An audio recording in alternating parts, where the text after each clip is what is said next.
And I'm not hearing any evidence. Until King's departure for France in 1844. Oh, okay, there's the evidence. King referred to the relationship as a communion, and the two attended social functions together.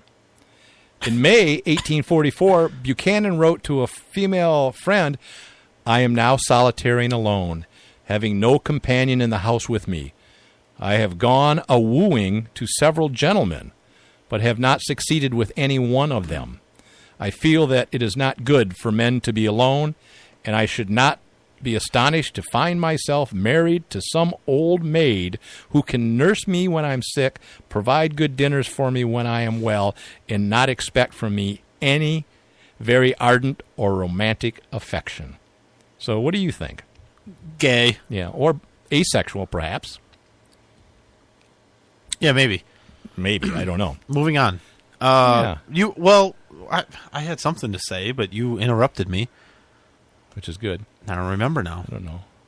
So, you want to do some history lesson or something? Not really. Okay. From the History Channel, this day in 1965. Ooh. This is the foreshadowing. Good year. President Johnson signs the Highway Beautification Act. Yes. Which attempts to limit billboards and other forms of outdoor advertising, as well as junkyards and other unsightly roadside messes. All right?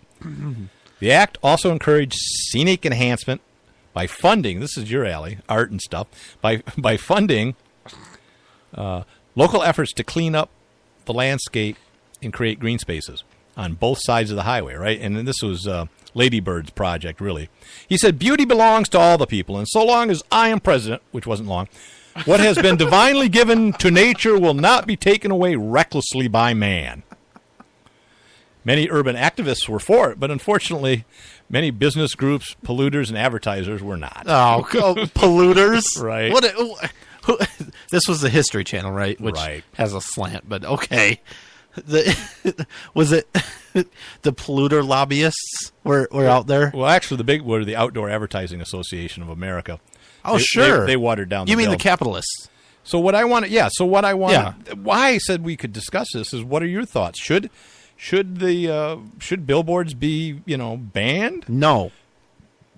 Excuse me, do they provide a service? Does it matter? Well, I don't know. There are highways. It doesn't matter. Maybe I don't want to look at all that stuff. Maybe it distracts me from the beautiful landscape that I'm driving through. You know what's cool? Don't look at it. I can't help it. Don't drive it's an down that invasion on road. my eyes. Yeah, it's not. It's an assault to my senses. Yeah, it's like I hate seeing houses with doors, but I see them every time I drive down the road. It's horrible. Yeah, usually Absolutely because you're on people's horrible. lawns. Yeah, this road's bumpy. Which reminds me, did I tell you I got a nail in my tire? Yes. I ran over a roofer. Yeah. How I got up on that roof, I'll never know. Anyways, so that's this day in history. Yeah, what? 1965. No. I mean, you and I have talked about something similar, not billboards and things, but art. Well, no, not art. Littering and things like that. And the way that, because you mentioned that back when you were a kid in the 30s and 40s, horrible. There was the highway. There was trash and stuff. It really was bad. The thing that fixed it really was education. Right? And, a big part of it, yes. Awareness. And people talking about it. And volunteers who adopt a highway and clean it up and stuff. Yeah. And sure, there were government programs and public service announcements and propaganda, that sort of thing. But the public service announcements, while they were created by the government and there was some expense there, in order to get a broadcasting license, those people have to devote so much airtime to public service announcements as part of their license. So there's not like they paid for television time. Sure. Right. So which is interesting. Right. I mean, that's another issue of to get a broadcast license.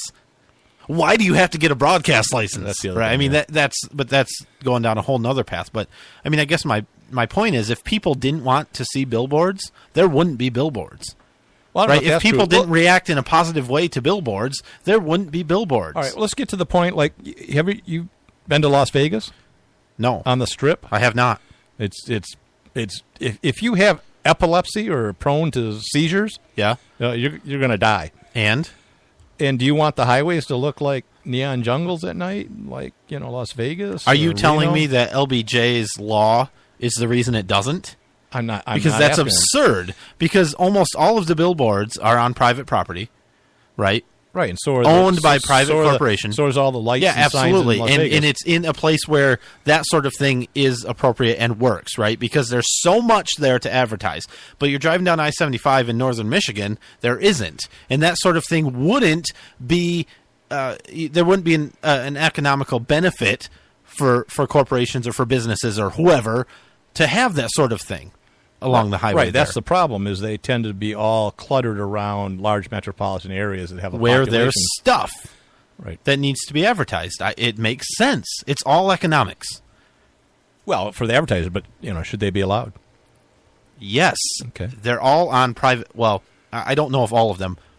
Most of them are on private property, owned by a private corporation that generally rents them to people that pay them money.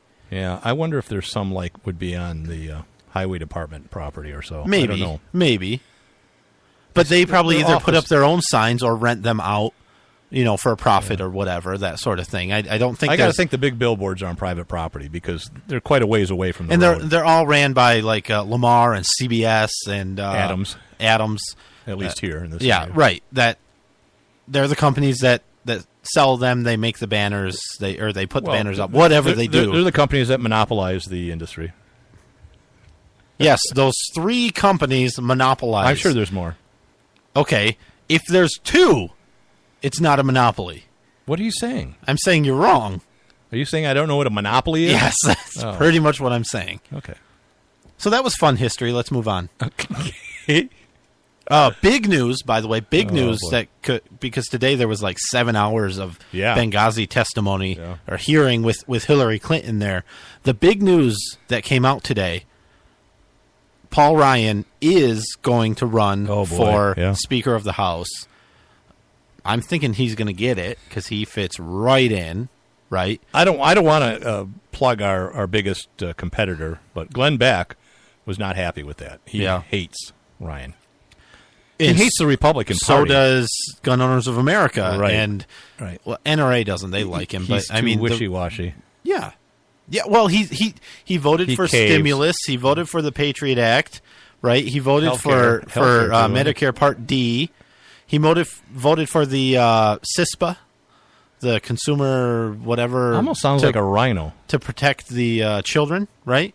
Never mind. I'm moving on. But yeah, he's voted for all sorts of liberal things, and he's probably going to get it. Yeah, he will get it. He's what they were looking for, right? But then what's his face pulled out at the last minute, and so Boehner said, "Let's not vote. We need to convince Paul Ryan to run. Right. Hold on." And now here we are. Beck was saying too that they're trying to keep the vote private or not giving out a lot of information on who voted. I don't know. Or not. What, in committee? Yeah, stuff like that. Okay, it doesn't mean much. He also doesn't like Donald Trump. Right. He says he's just a greedy businessman that doesn't give a crap about the country, and he's just going to use the presidency for his own gain. But also, Glenn Beck's a little bitter because Donald Trump said, "No, I will not come on your radio show or television show." So anyways, there's probably more to it there. Clinton and Benghazi testimony, is that where you want? By the way, I don't think greed is all that bad. No, greed's not always bad. No. Anyway, but Trump, he likes to take private property for his. I don't know of any. I don't know of one instance that he did without. I thought there was without. Well, he's in favor. He's in favor of. Yeah, he might be. Yeah, and I don't like that. Eminent domain. Right. So Clinton's obviously a much better choice. I would think so. Yeah. Which is actually what's going to happen, right? Because I think Trump is going to win the nomination. I was wrong because I thought Biden was going to win the Democrat nomination. Oh, yeah. I don't think he will now. So Clinton It's a long shot. Yeah, it is. Clinton will probably get it. So it's probably going to be Clinton-Trump. No, Trump will not. Okay, so he will. So it's probably going to be Clinton-Trump. And what's going to happen is there's all these really principled people that just love to do the best thing they can for this nation. They're going to either not vote or they're going to vote for a third-party candidate, right? Because they think that's the answer. Or they'll vote for Clinton. Maybe some of them will. But sure anyway, Clinton's going to win because of that. And that's sad. That can't happen in this country. She is a horrible, horrible woman. So you would prefer Trump? Yeah, between the two of them, sure. Right. Yeah. So if it came down to that, you'd vote for Trump? Or not vote. Okay. Well, yeah. A no vote is still a vote. Right. Yeah. Right. It's a vote of no confidence. Yeah, well, sure. No, I get it. But it helps Clinton. Yeah. Right. I suppose. More than it helps the nation. Yeah. I'm giving up on the nation. They elected Barack Obama twice. Moving to Australia. I'm going to Australia. Yeah. Well, no, and I guess that's exactly my point. That's people's attitudes. It's either I think I'm really principled, even though I'm not, and I'm going to vote for a Gary Johnson type person, right, which has no chance of winning. So it's kind of a throw. It's the same as not voting. It helps the Democrats. And then there's the I've given up. It doesn't matter. I don't want to vote, but it's the exact same result. Yeah, right? I understand. That's all I'm saying. Yeah, I don't care. So those are the people. I know, but that's the problem. Yeah, I don't care. That's the problem. You should care. You should care. You want some rum? It will No. help. It will help you. It will help you care.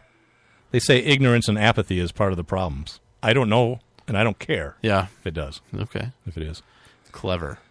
So, anyway, she looked tired, you know. I mean, how is she going to be a president when she can't handle 7 hours of testimony? Yeah. And then she's trying so hard to look like she cares. Yeah. See, about being tired, she got plenty of rest when the actual incident was happening in Benghazi. Yeah. So she should be rested up for the hearing. Yeah. I mean, they got her dead nuts there because they've got emails, you know, right after this happened where she says it looks like it's Al-Qaeda. Yeah. And it looks like a terrorist attack and blah, blah, blah. And then come out. But and what's say it going to come of it? Nothing. Nothing will happen. Absolutely not. No. Nothing. And she'll be elected president. Because all of that, right? But you look at CNN, you look at NBC, you look at the other news organizations. Oh, she's being persecuted. And what are they? Tortured. Exactly. And they're it's a witch hunt. They're focusing on this one guy that said, "Did Ambassador Stevens have your home address and your cell phone number?" And she's like, "There's no ambassador that's ever had my home address." What? And they're like, well, Blumenthal had it. Oh. Right? Her friend, right? Yeah. That they're saying was her advisor on Right. Libya, which I think was. That does? Are you kidding me? Like, it's such a. I agree that's a ridiculous thing. No, Ambassador Stevens probably didn't have her home address, but what? Okay, Probably should have had her cell phone number. maybe he had the 24-hour emergency. I mean, I have line. my boss's cell phone number. Why can't her employees have her cell phone number? Yeah. Well, yeah. I kind of agree with that. He didn't have her private email address that she was using either. Yeah. Which is interesting. But anyway, my point is the media is focusing on that rather than the actual substance, which is there are emails from her that are showing that she completely lied to everybody. Yeah. And she's like, so what, you know? Yeah, whatever. Yeah. Then I listened to her testimony, and she's trying to go on about how dangerous it is to be an ambassador and how many attacks they've had before and after her, and you know what was I supposed to do about all this? Yeah, it's a dangerous job, but that's not really. She's deflecting there because we don't care about that. We care about you knew about it and you lied about it. Yep. Was there a national security reason to lie about it? I don't know. I mean, you'd think they would have raised that point if there was. They could say, well, we didn't want the people to know about it because it was a matter of national security. Right. Because they don't tell us everything, and they don't have to tell us everything. Mm-hmm. But she's not using that I'm aware of. She has not broached that. Still, though, I mean, even if that is the case, I'm not okay. I'm okay with something being classified and the government not telling me about it.